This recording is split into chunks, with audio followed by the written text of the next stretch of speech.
America को सीधी चेतावनी भी मिल गई है। ईरान पर हमला हुआ तो भारी जवाब देंगे, बुनियादी ढांचों पर हमला हुआ तो अटैक करेंगे, आईआरजीसी की तरफ से कहा गया है। अमेरिकी ऊर्जा ठिकाने भी निशाने पर होंगे, ये भी आईआरजीसी की तरफ से चेतावनी दी गई है।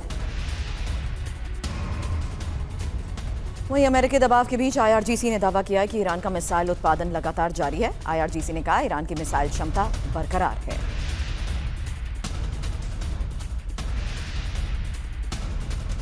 तो जिस बात का हमारे सहयोगी मनीष जिक्र भी कर रहे थे, इसी टाइम को बाय करते हुए ईरान ने अपनी मिसाइल क्षमता को बरकरार रखने का एक बार फिर दावा किया है, बल्कि क्षमता बढ़ा भी दी है। और ईरान की तैयारी ऐसी कि अब वो सीधे बुनियादी ढांचे पर हमला हुआ तो अटैक का दावा कर रहा है और आईआरजीसी के टारगेट पर होंगे यूएस ऊर्जा ठिकाने।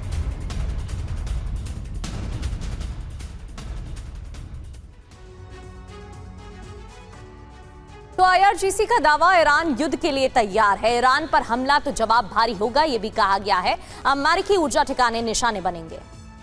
मिसाइल उत्पादन जारी, अभी रुका नहीं है। हालांकि स्मार्ट गाइडेड मिसाइल लगातार बन रही है और अब अमेरिका का आर्थिक युद्ध पर जोर है। संदेश क्या है ये भी जान लेते हैं। ईरानी सैन्य क्षमता अभी खत्म नहीं हुई है, मिसाइल उत्पादन से जवाब बरकरार है, हमला हुआ तो जवाब क्षेत्र से बाहर भी होगा। Major general VK Datta, sir जिस तरीके से ईरान की तरफ से धमकी दी जा रही है, ईरान भी साफ दिखाने की कोशिश कर रहा है वो पीछे नहीं हटेगा और लगातार हम इस पर बात भी कर रहे हैं। लेकिन सर यहाँ पर एक एंगल समझने वाला इजराइल से जुड़ा भी है। इजराइल शांत है, 60 दिनों से कुछ नहीं कहा गया उसकी तरफ से, जब हमला हुआ तब भी वो चुप था। क्या इसके पीछे भी कोई स्ट्रैटेजी हो सकती है?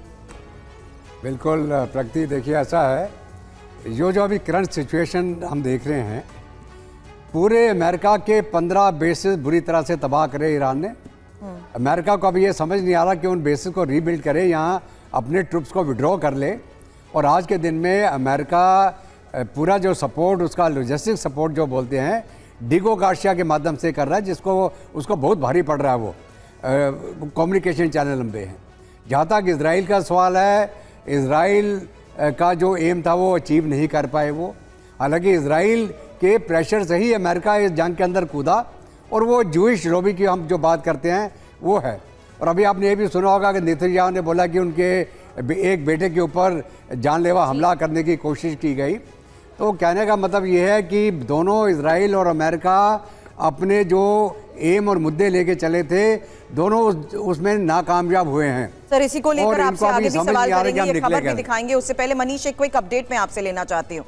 आज जो आर्थिक स्ट्राइक, इकोनॉमिक सैंक्शंस को लेकर खबर है, क्या ये पॉसिबल है कि अमेरिका, क्योंकि चाइना सबसे बड़ा सपोर्टर है, अब उस पर सेकेंडरी सैंक्शंस लगाए? ये सवाल इसलिए भी क्योंकि कल भी हम लाउड एंड क्लियर में ये चर्चा कर रहे थे कि ईरान इतना मजबूत कैसे कि सीधा यूएस के ऊर्जा ठिकानों को वो टारगेट करने का दावा कर रहा है। और वो जाहिर सी बात है, जो इंटेलिजेंस उसको इनपुट रूस और चाइना से मिल रहा है, उसके बलबूते वो सीधे यूएस को टारगेट करने में कामयाब भी हो रहा है।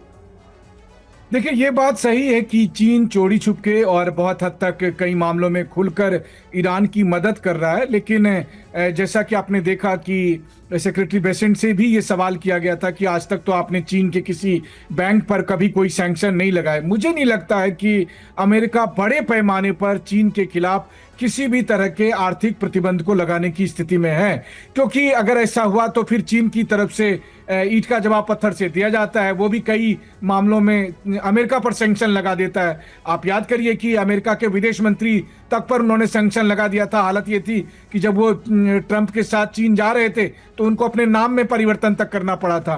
तो बात यह है कि चीन के खिलाफ कितना एक्शन अमेरिका ले पाएंगे, ये देखने वाली बात होगी।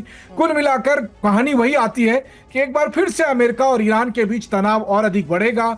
ईरान कहेगा कि ये इकोनॉमिक जो वॉर है, ये भी एक तरह का एक्ट ऑफ वॉर है और हम इसके खिलाफ अब एक्शन लेंगे और फिर अमेरिका को 2 कदम और पीछे हटना पड़ेगा।